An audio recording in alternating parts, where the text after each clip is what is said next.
नमस्कार दोस्तों, जय श्री राधे कृष्णा। आज हम आपके लिए रविवार व्रत की कथा व विधि लेकर आए हैं। कथा सुनने के बाद आप हमारे चैनल को सब्सक्राइब करें, बेल आइकन को प्रेस करें ताकि हमारी वीडियो की नोटिफिकेशन सबसे पहले आप तक पहुंचे। वीडियो को लाइक और शेयर जरूर करें। रविवार व्रत विधि। सर्व मनोकामनाओं की पूर्ति हेतु रविवार का व्रत श्रेष्ठ है। इस व्रत की विधि इस प्रकार है।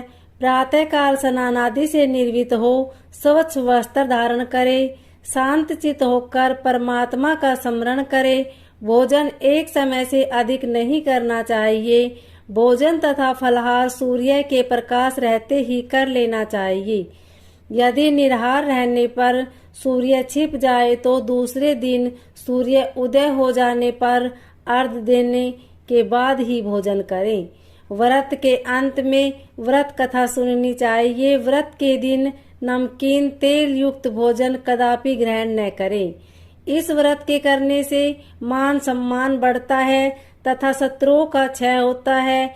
आंख की पीड़ा के अतिरिक्त अन्य सब पीड़ाएं दूर हो जाती है। रविवार व्रत कथा। एक बुढ़िया थी। उसका नियम था प्रति रविवार को सवेरे ही स्नान आदि कर घर को गोबर से लीप कर फिर भोजन तैयार कर भगवान को भोग लगाकर स्वयं भोजन करती थी।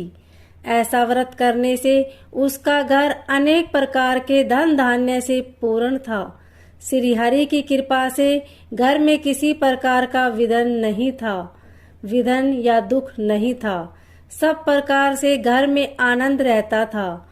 इस तरह कुछ दिन बीत जाने पर उसकी एक पड़ोसन, जिसकी गौ का गोबर बुढ़िया लाया करती थी, विचार करने लगी कि यह वृद्धा सर्वदा मेरी गाय का गोबर ले जाती है, इसलिए अपनी गाय को घर के भीतर बांधने लग गई। बुढ़िया को गोबर न मिलने से रविवार के दिन अपने घर को न लीप सकी, इसलिए उसने न तो भोजन बनाया न भगवान को भोग लगाया तथा स्वयं भी उसने भोजन नहीं किया। इस प्रकार उसने निराहार व्रत किया। रात्रि हो गई और वह भूखी सो गई। रात्रि में भगवान ने उसे सौंपन दिया और भोग न लगाने का कारण पूछा। वृद्धा ने गोबर न मिलने का कारण सुनाया। तब भगवान ने कहा कि माता, हम तुमको ऐसी गाय देते हैं जिससे सभी इच्छाएं पूर्ण होती है, क्योंकि तुम हमेशा रविवार को गाय के गोबर से लीपकर भोजन बनाकर मेरा भोग लगाकर खुद भोजन करती हो। इससे मैं खुश होकर तुमको वरदान देता हूँ। निर्धन को धन और बांझ स्त्रियों को पुत्र देकर दुखों को दूर करता हूँ। अतः तथा अंत समय में मोक्ष देता हूँ।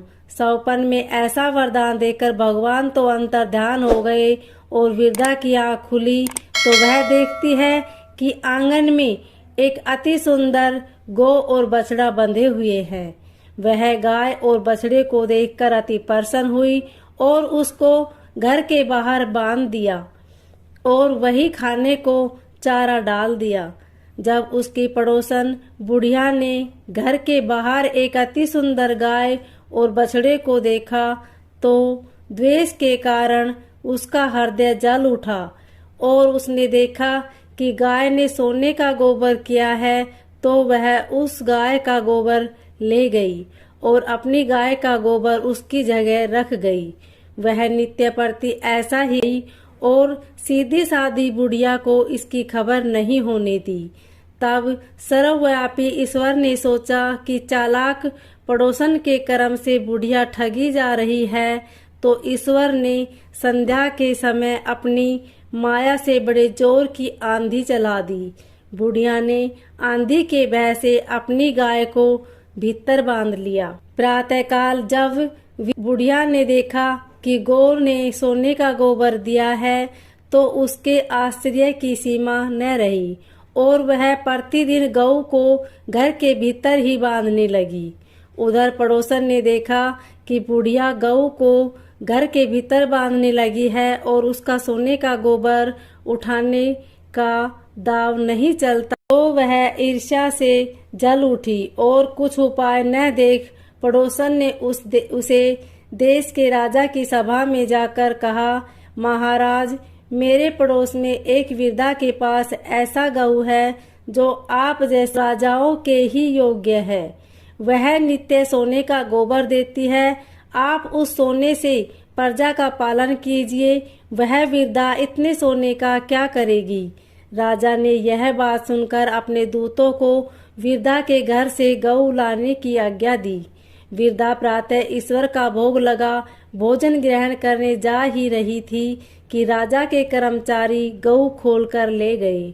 वृद्धा काफी रोई चिल्लाई, किंतु कर्मचारियों के समक्ष कोई क्या करता। उस दिन वृद्धा गऊ के वियोग में भोजन न खा सकी और रात भर रो रो कर ईश्वर से गऊ को पुनः पाने के लिए प्रार्थना करती रही। उधर राजा गऊ को देखकर बहुत प्रसन्न हुआ, लेकिन सुबह जैसे ही वह उठा सारा महल गोबर से भरा दिखाई देने लगा। राजा यह देख घबरा गया।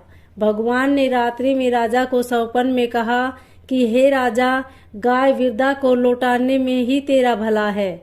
उसके रविवार के व्रत से प्रसन्न होकर मैंने उसे गाय दी थी। प्रातः होते ही राजा ने वृद्धा को बुलाकर बहुत से धन के साथ सम्मान सहित गऊ बछड़ा लौटा दिया। उसके पड़ोसन को बुलाकर उचित दंड दिया।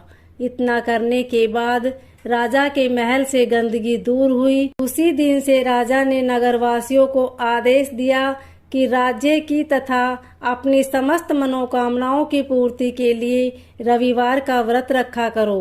व्रत करने से नगर के लोग सुखी जीवन व्यतीत करने लगे। कोई भी बीमारी तथा प्रकृति का प्रकोप उस नगर पर नहीं होता था। सारी प्रजा सुख से रहने लगी। ओम नमो भगवते वासुदेवाय।